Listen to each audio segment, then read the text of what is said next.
Olá, pessoal! Oi, Tudo bem com vocês? Eu sou a professora Grazi e eu sou a professora Amanda. e nós estaremos retomando o assunto que nós falamos na aula passada. Vocês lembram? Que nós falamos um pouquinho da proclamação da República, da abolição? Vamos recapitular um pouco? Então, nas aulas passadas, nós falamos sobre o processo abolicionista, como isso teve culminância na proclamação da República, 18 meses depois, e comentamos por alto sobre algumas mudanças que estavam sendo feitas, de modernização, urbanização e saneamento na capital, no Rio de Janeiro. Vem comigo relembrar um pouquinho disso para a gente entender melhor como que vai ser essa inserção ou exclusão do negro na sociedade republicana. Então, vamos começar lá na proclamação. A proclamação ocorreu em 15 de novembro de 1889 e um ano e pouquinho antes, lá em maio de 1888, nós vimos que foi feita a abolição da escravidão. Cabe pensar, aboliu por quê? Para quem? Será que é porque eles queriam de fato esses negros livres? Ou será que tinham outros interesses por trás? É importante a gente pensar que naquele contexto, a mão de obra escrava ela já estava se tornando cara se comparada a uma mão de obra assalariada a baixo custo.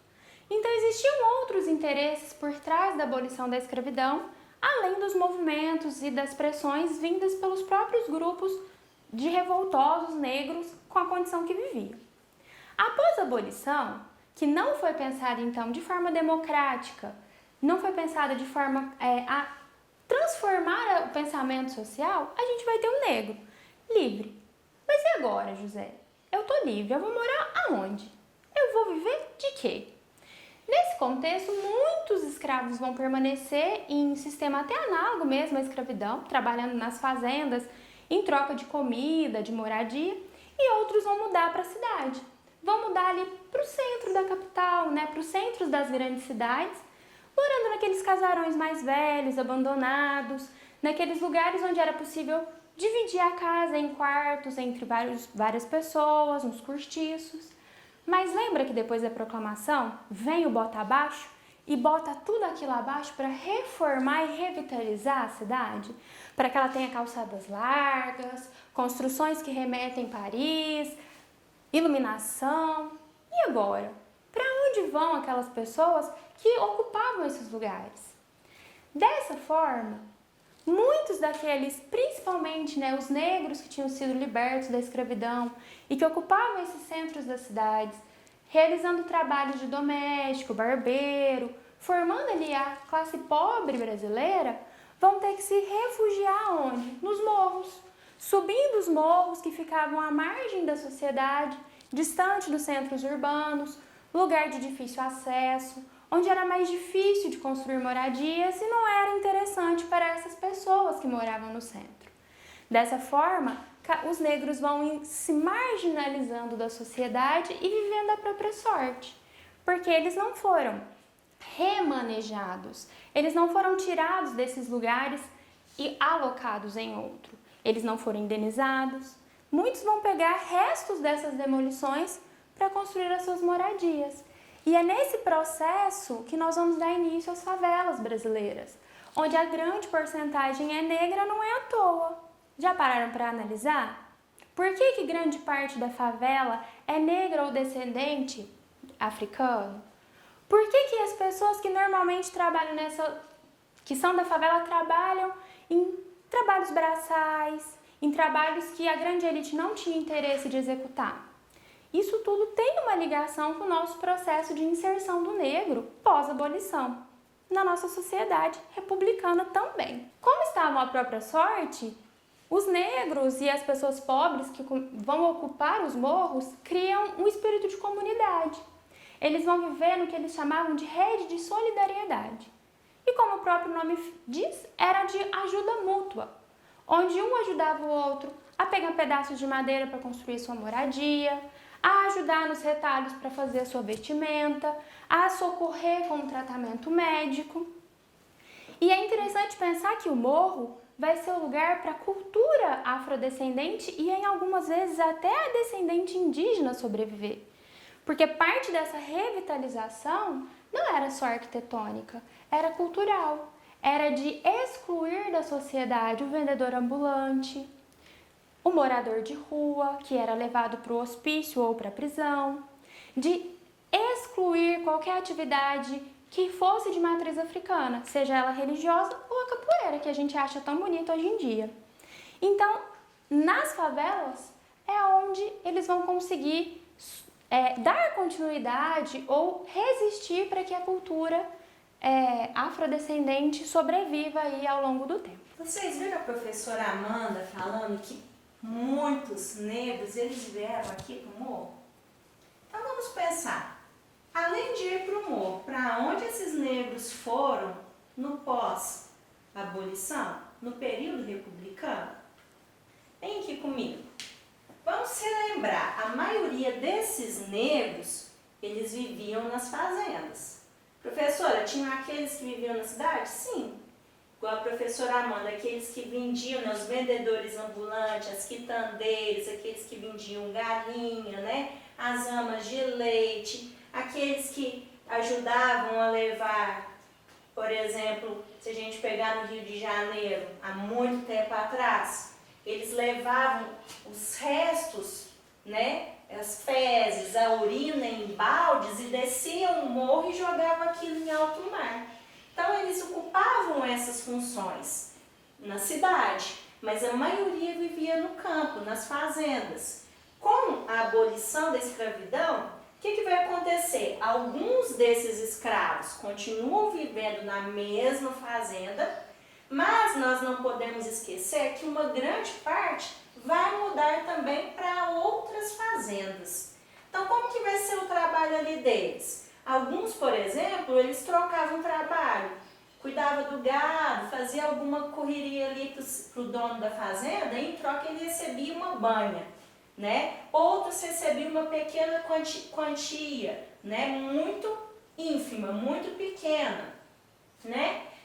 Esse é o processo que a gente vai ter nas fazendas. Nas cidades, o que vai acontecer? Esses negros, vai surgir uma lei durante a Constituição que vai fazer o quê? Excluir esse negro de alguns serviços que até então ele ocupava. Né? Igual a professora Amanda falou, é um processo de exclusão mesmo.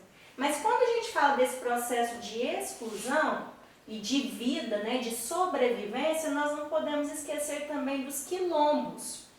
Ah, professora, o quilombo aconteceu lá no período antes da República.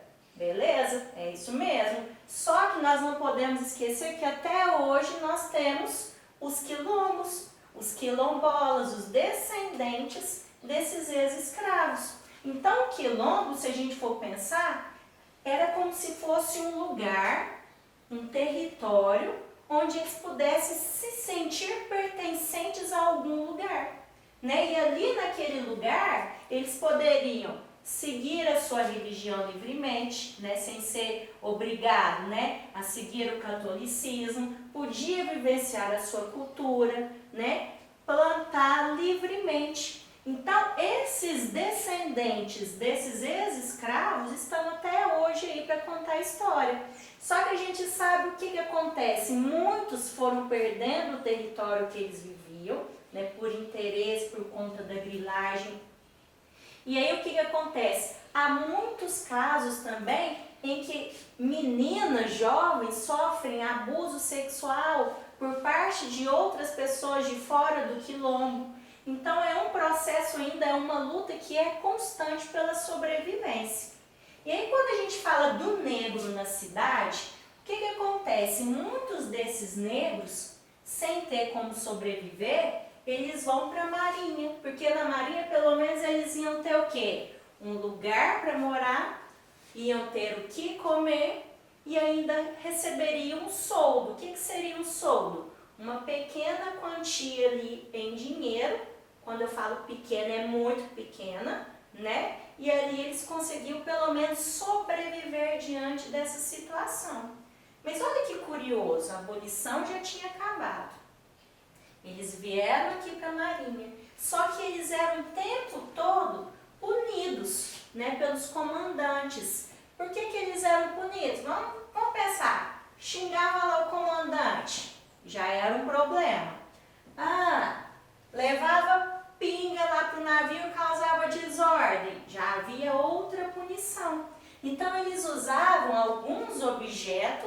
né? Por exemplo, uma espécie de palmatória, mas também eles usavam a chibata. Conforme, né, a ação daquele, não, aí a gente pensando, não era só negro, tá, pessoal? Mas muitos eram negros, eles recebiam uma quantia de chibatas. Vamos supor, xingou lá o comandante, dá-lhe chibatada. E essa situação fez com que esses marujos se revoltassem, se rebelassem em busca de melhores condições. Essa revolta que aconteceu em 1910, ela vai ser conhecida como Revolta da Chibata.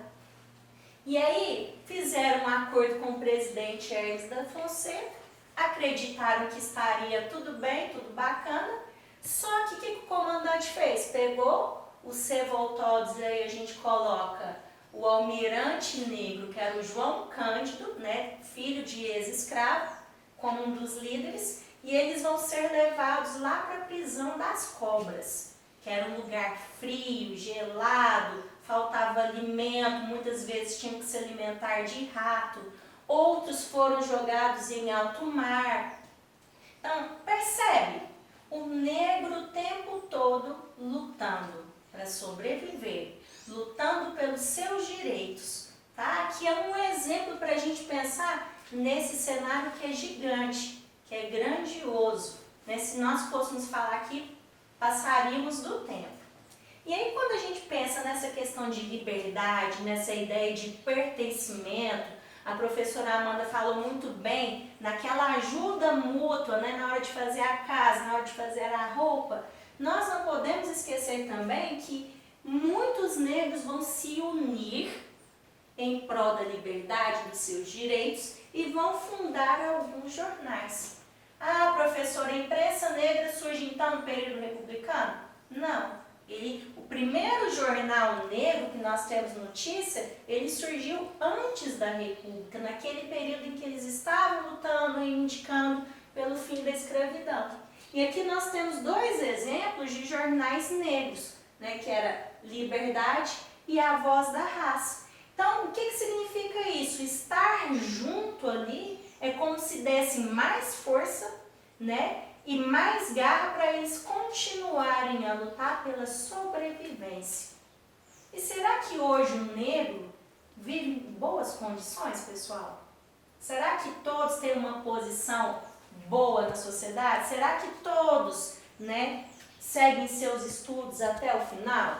Então é uma coisa para a gente pensar, que todo esse processo de exclusão não parou por aqui. Ele vai, de certa forma, continuando, logicamente, com novas questões, com novas situações. Fica aí um pensamento. A abolição não foi pensada de forma democrática. Ela não foi pensada para inserir o negro em igual posição dentro da sociedade, enquanto cidadão. E hoje, nós olhamos para o negro enquanto cidadão? Como a professora Grazi refletiu com vocês, nós questionamos os lugares que eles ocupam ou que eles não ocupam. Por que não ocupam? Como são tratados? Lembrando que em história, nenhuma mudança é de um dia para o outro. Apenas ter a carta de euforia não tornaria aquele negro um cidadão. E hoje, 130 anos depois, ele é visto como um cidadão, como qualquer outro? Na semana que vem, nós falaremos um pouquinho sobre a outra mão de obra que veio. Lembra que eu comecei falando que a mão de obra assalariada estava se tornando mais viável? Mas quem era essa mão de obra assalariada? Como era essa mão de obra assalariada? Não deixem de seguir nossas videoaulas, hein, pessoal? Se vocês perderem uma, vocês vão perder o fio da conexão aqui. Depois vocês vão ficar aí perdidos, hein? Fiquem Espero com a gente. que tenham gostado e até a próxima.